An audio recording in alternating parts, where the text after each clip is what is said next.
In today's lesson, we are going to be looking at two-point problems in context. So we've kind of touched a little bit on this before. We're going to be using the same concepts that we've looked at in previous lessons. However, we're going to be dealing with only 2 points or two values of a given scenario. So to start it off, let's start off with kind of the basics, looking at a pattern. So we want to figure out what is the rule based on the pattern that we see here. Now, it might be a little tricky because we don't see every individual pattern like we've done before. But if we have a scenario like this, the easiest thing to do would be to start off with drawing a table. We're going to put X or position number, and we're going to put Y or number of tiles. So again, same thing that we've done before, or we've dealt with before. We've gone from a pattern to a table. In our table, let's say we have our two positions is 6 and 10, and the number of tiles we have is 6 and 1, 2, 3, 4, 5, 6, 7, 8. So this is our table. To come up with the rule, we need to figure out two things. We need to figure out our multiplier and our slope, our multiplier and our constant. From the table, we should be able to figure out our multiplier using the formula m equals change in y divided by change in x. So we have touched on this concept in a previous lesson. In this case, the y changes by 2 and the x values change by 4, they increase by 4. So for my multiplier, my change in y is 2, my change in x is 4, so my multiplier is 2 over 4, which I can reduce to 1/2. We're going to leave it as a fraction, and we'll understand why in a later lesson, but we're going to leave it as a fraction. To figure out my constant now, because again, if I'm coming up with the rule, it should be in the form y equals mx plus b, and right now I have y equals 1 over 2 x plus something. I need to figure out what that something is. Now there's different ways we could do this. We could reverse the pattern and go back to position 5, 6, or 5, 4, 3, 2, 1, and so on. Another way we could do it, and the way that's been kind of brought up in class, if I know that I need to multiply my x value by the multiplier, so in this case we could say 6 times 1/2, that equals 3. And then from our rule, actually let me just move this up over here, or from our table, we know that 3 plus something has to equal 6. If I repeat this for my second step, 10 times 1/2 equals 5, and 5 plus a number has to equal 8. So you could think, okay, well 5 plus what equals 8, 3 plus what equals 3. It needs to be the same number, and in this case it is 3. So that means then that my constant is 3, or positive 3. And again, you could have worked that out by reversing the pattern by going back, right? If we look at position 5, 4, 3, 2, and 1, we can see that at position 5, there would be 5.5, and 5, 4.5, 4, 3.5, and then finally for position 0 that we're looking for, we would have 3. So again, depending on what you look at or how you solve this, you should be able to find out the constant is 3. Looking at another example or another pattern, again, let's go through the same thing. Because we're only given two patterns or two positions in our pattern, and they are quite a ways apart, they're not consecutive, let's create a table. So position number, number of tiles. For our y, we have position 4 and 8, and in position 4 we have 12 tiles, and in position 8 we have 4, 8, 12, 16, 20 tiles. Again, because it's not quite easy, or it may not be as easy to find our multiplier, we're going to do m equals the change in y divided by the change in x. Again, y changes by plus 8. X changes by plus 4. So in this case, our multiplier is going to be 8 over 4, or we can reduce that to 2. So this does work out to a nice multiplier, which will help in the later steps. So y equals 2x plus something is going to be, or it could be minus, depending on what our pattern is or what our constant is. But we know our equation is going to be y equals 2x and then our constant. Again, there's multiple ways that you could figure this out. You could say, okay, well, 4 times 2 equals 8. 8 plus something has to equal 12. Now if I look at my second number, 8 times 2 equals 16. 16 plus a number has to equal 20. What's the only number that I can add in there that works in both cases? Well, it has to be 4. 8 times 4, or sorry, 8 plus 4 is 12. 16 plus 4 is 20. So that means my constant has to be 4. Again, you could also work back your table. So we know position 4, we can go back to 3, 2, 1, and then 0. At position 3, if we go backwards, we're going decreasing by 2, so we go from 12 to 10, from 10 to 8, from 8 to 6, and from 6 to 4. So again, we can find our constant by reversing the pattern. So again, different ways to figure it out. Let's move on to more of a context question. So here we have caramel in a bowl, and we can see the number of grams, or the weight for 2 caramel, and we can see the weight for 5. We want to now ask, what if we put 10 caramel bars in the bowl? How much would it weigh?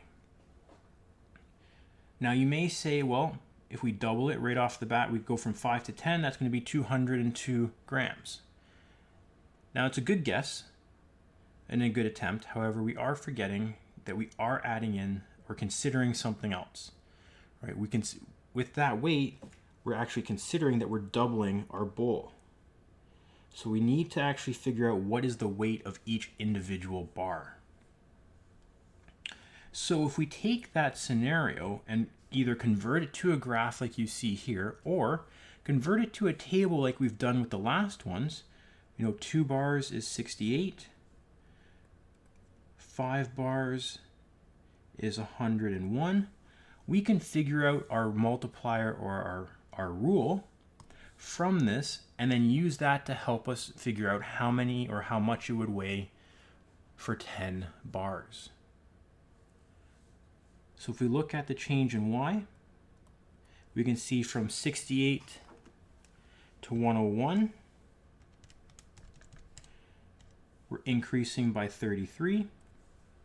And from 2 to 5, or you could say the change in x,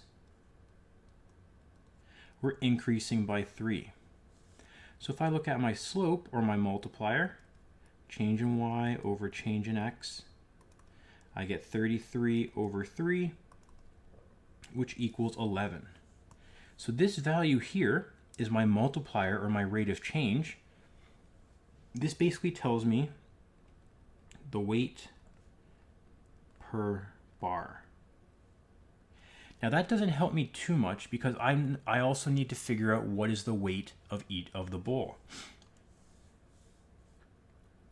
So there's multiple ways we could think of it, right? Again, we have our equation, y equals, now we know it's 11x plus something, or plus the weight of the bowl. In order to figure that out, there's multiple ways. We could reverse our pattern. Right? Let me just actually move this over a bit.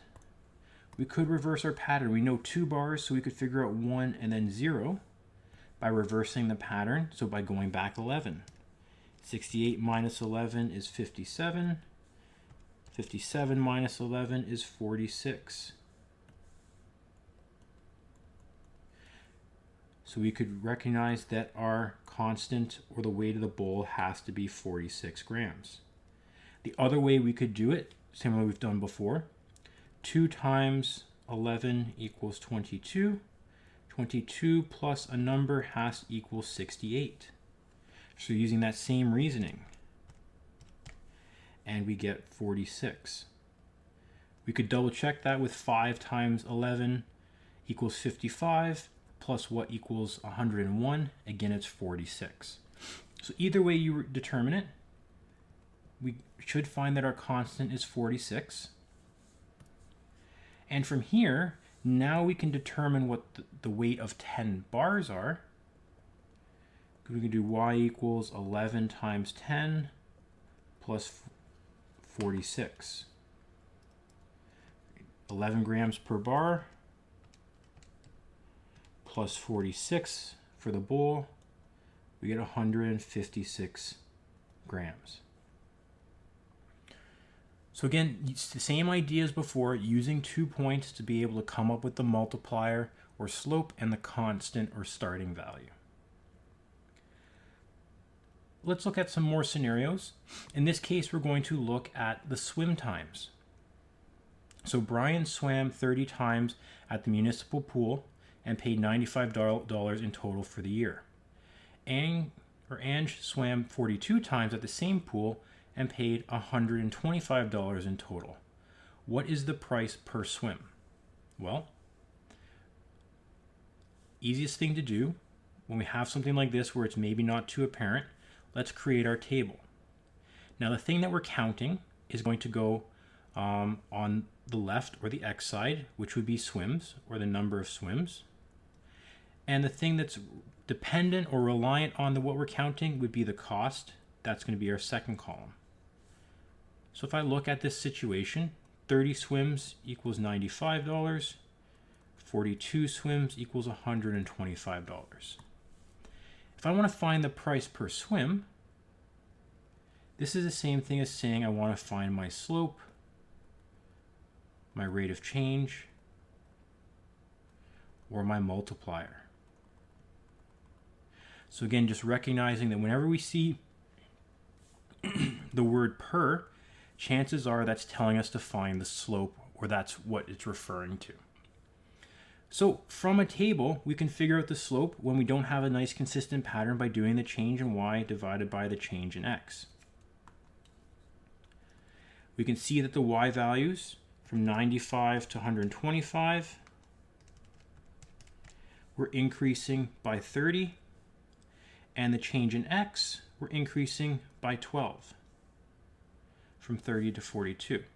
So that means change in y is 30 divided by change in x, which is 12, and we do get a nice value, or a nice decimal in this case, of 2.5. Now normally we would keep it as a fraction, so you might keep it as 5/2. However, because we're dealing with money, it does make more sense to actually turn it into a decimal. So once we figure out our multiplier of 2.5, we now know, therefore, the cost per swim is $2.50. So it's going to cost us $2.50 per swim. Now, the second part, what is an equation that could show the price if you wanted to pay for X number of swims? Now, you might just say, well, it's going to be y equals 2.5x. Now, that may be right if all we were doing was paying for the cost of swimming. And we can check that because we can go back and we can say, okay, well, 30 times 2.5, that equals, well, it equals 75, which isn't the cost that we're actually paying. So there must be something else that we have to pay for. So again, there must be a constant here. Whether it's a base form or a base fee or a membership fee, maybe, something like that, regardless of what you want to refer to it as, there is still a constant that we need to be aware of. Because when we multiply our X value, or the number of swims, by the cost, we don't get what the final cost is based on the actual scenario. So we need to figure out, okay, 75 plus what equals 95. In this case, the only thing that works is 20. So that means our constant has to be 20. We can verify this by doing it again with the other point. So 42 times 2.5 equals 105. 105 plus something has to equal 125. Again, the only option is 20. So that means our constant has to be 20. Or our base fee or our membership fee, again, whatever the case is. So the equation that we would have to come up with would be y equals 2.5x plus 20. 2.5 being the cost per swim and 20 being the constant, or you could say the base fee, the initial fee, the membership fee, whatever you want to call it in this scenario. Lastly, the last example, working out. So the graph below represents the cost to belong to a local gym. We want to figure out how much would it cost after 17 months. And we also want to come up with an equation that would help us calculate how much you would pay after X months, or basically just coming up with the rule to represent this scenario. Again, we have a graph. It doesn't seem to be changing by a nice consistent amount, or it might be hard to see. But what we can do is kind of find our key points. And again, key points are where it nicely crosses the grid line, where I know for sure what the values are. So because of that, I'm going to create a table. Again, the X value, or the horizontal, is the number of months. And the Y value, or the vertical, is the cost. So I see a nice point. When the number of months is 0, I can see that the cost is 100. Again, make sure we read our scales correctly. So our cost is 100 at 0 months, and at 2, we can see the cost is 150.